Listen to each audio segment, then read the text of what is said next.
Breaking news Maharashtra ముఖ్యమంత్రి ఎవరో తేలిపోయింది. ఆర్టీవీ ఈ విషయాన్ని ముందే చెప్పింది. ఫడ్నవీస్ మహారాష్ట్ర ముఖ్యమంత్రిగా ప్రమాణ స్వీకారం చేయబోతున్నారు అనే విషయాన్ని ఆర్టీవీ ముందుగానే చెప్పింది. ఇప్పుడు బీజేపీ ఈ విషయాన్ని అధికారికంగా ప్రకటించింది. మహారాష్ట్ర ముఖ్యమంత్రి పీఠం గురించి 12 రోజులుగా సస్పెన్స్ కొనసాగుతూనే ఉంది. 23వ తారీఖున ఫలితాలు వచ్చాయి.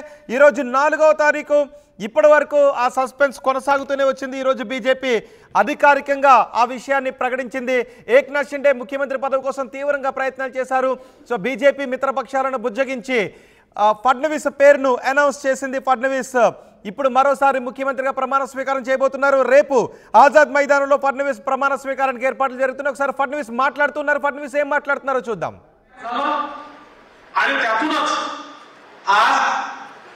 पुन्हा एकदा पूर्ण बहुमत आपल्या महायुतीला प्रचंड बहुमत हे महायुतीला मिळालं आणि आपल्या भारतीय जनता पक्षाला 132 आणि आपल्या मित्रांसोबत 137 जागा एक प्रकारचा इतिहास या महाराष्ट्रामध्ये लिहिला गेला. हा इतिहास मला असं वाटतं की अभूतपूर्व अशा प्रकारचा आहे.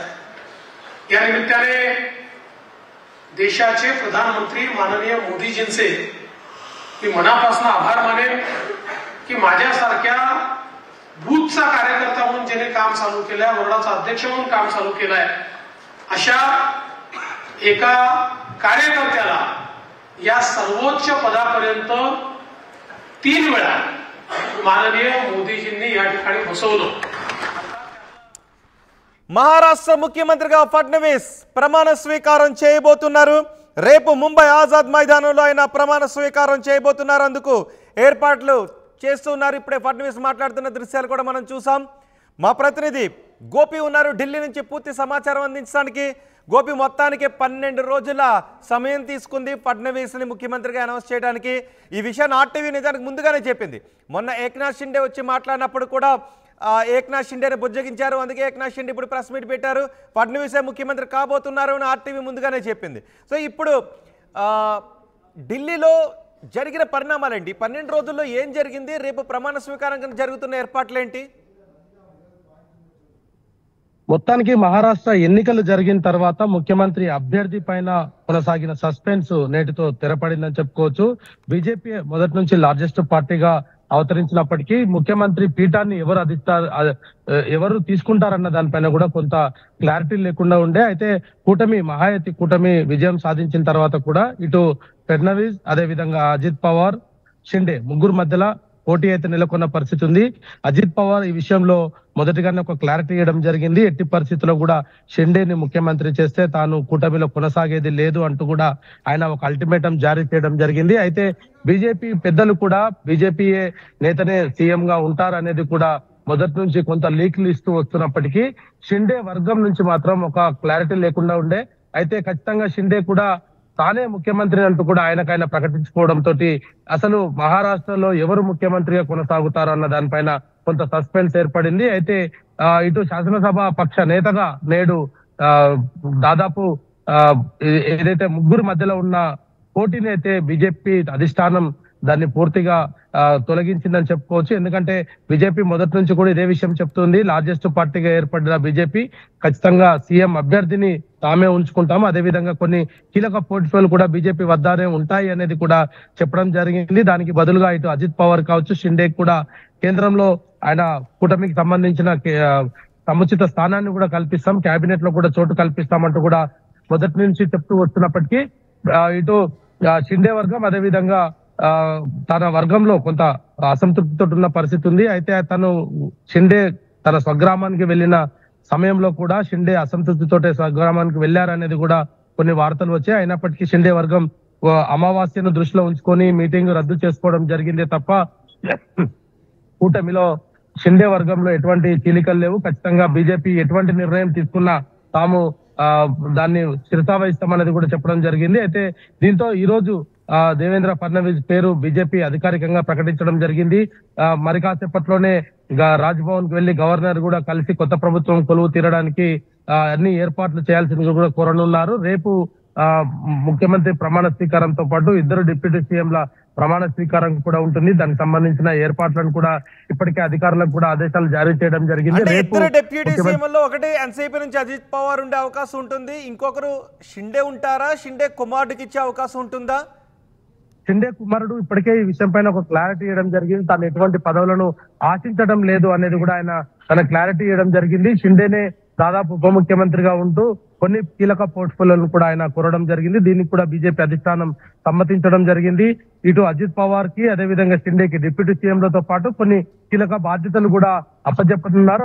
మరొక వైపు మహాయతి కూటమికి సంబంధించి కూడా కొన్ని కీలక బాధ్యతలు ఇటు అజిత్ పవార్ కు షిండేకి కూడా కేటాయించనున్నారు.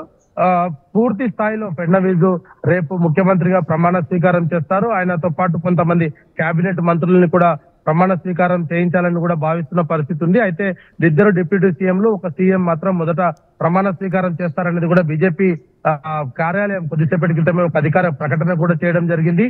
మరి గత వారం రోజుల నుంచి కూడా రిజల్ట్స్ అనౌన్స్ అయినప్పటి నుంచి కూడా ముఖ్యమంత్రి అభ్యర్థి పైన ఉన్న సస్పెన్స్ అయితే ప్రస్తుతం తొలగిపోయింది. గోపి, సస్పెన్స్ అయితే తొలగింది, కానీ సస్పెన్స్ ని తొలగించడానికి 12 రోజుల సమయం తీసుకున్నారు. 23వ తారీఖున ఫలితాలు వచ్చాయి.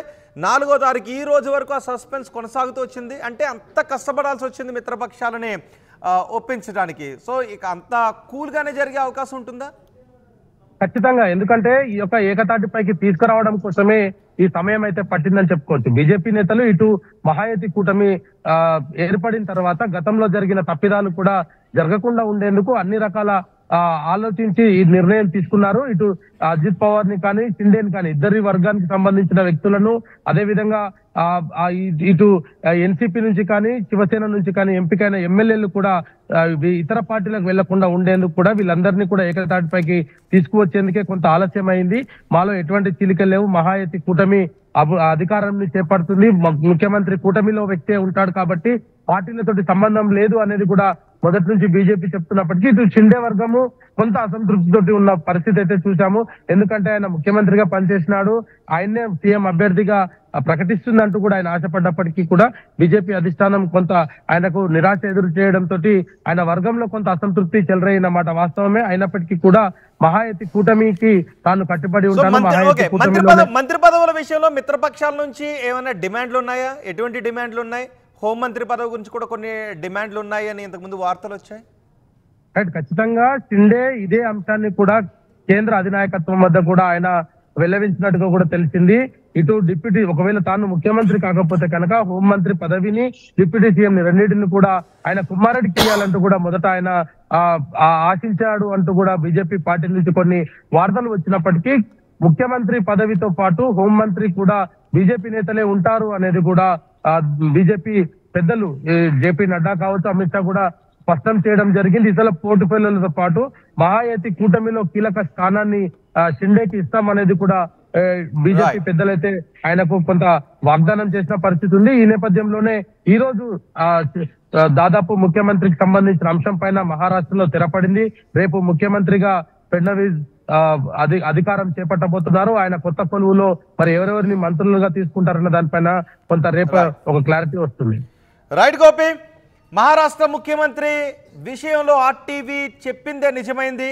ఫడ్నవీస్ నే ముఖ్యమంత్రిని చేయబోతున్నారు అని ఆర్టీవీ తొలి రోజు నుంచి చెబుతూనే వస్తుంది, ఫలితాలు వచ్చిన దగ్గర నుంచి చెబుతూనే వస్తుంది. సో పరిణామాలు ఆ విధంగానే జరుగుతున్నాయని ఇప్పుడు బీజేపీ ఫడ్నవీస్ నే ముఖ్యమంత్రిని చేయబోతోంది. మిత్రపక్షాలను ఒప్పించింది. అందుకు 12 రోజుల సమయం తీసుకుంది. మిత్రపక్షాలను ఒప్పించడానికి 12 రోజుల సమయం పట్టింది. 23వ తారీఖున ఫలితాలు వచ్చాయి. ఈరోజు 4వ తారీఖు. రేపు ఫడ్నవీస్ ముఖ్యమంత్రిగా ప్రమాణ స్వీకారం చేయబోతున్నారు. ముంబై ఆజాద్ మైదానంలో ఆయన తొలిసారి 2014లో ముఖ్యమంత్రిగా ప్రమాణ స్వీకారం చేశారు. ఆ తర్వాత మళ్ళీ 2019లో ముఖ్యమంత్రిగా ప్రమాణ స్వీకారం చేసిన కేవలం 5 రోజులు మాత్రమే ఆయన పదవిలో కొనసాగారు. తొలిసారి 2014లో ఆయన ప్రమాణ స్వీకారం చేసినప్పుడు 5 సంవత్సరాల పాటు ఉన్నారు. రెండవసారి ముఖ్యమంత్రి అయినప్పుడు కేవలం 5 రోజులు మాత్రమే ఉన్నారు. ఇప్పుడు మరోసారి ఆయన పూర్తి స్థాయిలో 5 సంవత్సరాల పాటు ఆయన ముఖ్యమంత్రిగా ఉండే అవకాశం ఉంది. రేపు ప్రమాణ స్వీకారానికి ఏర్పాట్లు జరుగుతున్నాయి. అండ్ డిప్యూటీ సీఎంల విషయంలో ఇంకా పేర్లు అనౌన్స్ చేయలేదు.